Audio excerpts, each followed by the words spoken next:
Recipe ഒന്നുകൂടെ കാണിക്കുന്നത് കേട്ടോ.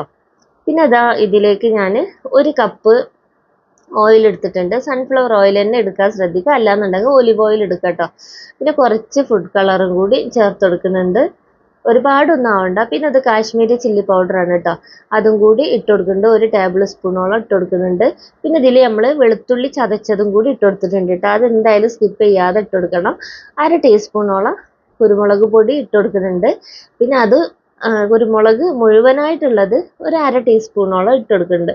അപ്പോൾ ഇത് 1.5 kg ഒക്കെ ആണെന്നുണ്ടെങ്കിൽ 1 ടീസ്പൂണൊക്കെ ഇട്ട് കൊടുക്കട്ടോ. പിന്നെ ഒരു ടീസ്പൂണ് ചെറിയ ജീരകം ഇട്ട് കൊടുക്കുന്നുണ്ട്. പിന്നെ എല്ലാ സ്പൈസസും കൂടിയിട്ട് ഇട്ട് കൊടുക്കുന്നുണ്ട് കേട്ടോ. പിന്നെ ഒരു കറുത്ത നാരങ്ങ ഇട്ട് കൊടുക്കുന്നുണ്ട്. നാരങ്ങ ഇല്ലാച്ചിട്ട് മന്തി ഉണ്ടാക്കാൻ പറ്റൂല എന്നൊന്നുമില്ല. നല്ല ടേസ്റ്റ് തന്നെ മന്തി ഉണ്ടാക്കുക. പിന്നെ കയ്യിലുണ്ടെന്നുണ്ടെങ്കിൽ ഇട്ട് കൊടുക്കട്ടോ. പിന്നെ ഇനി ഓൾ സ്പൈസസ് എന്ന് പറഞ്ഞാൽ എന്തൊക്കെയാണെന്ന് കുറേ കമൻറ്റ് വരും.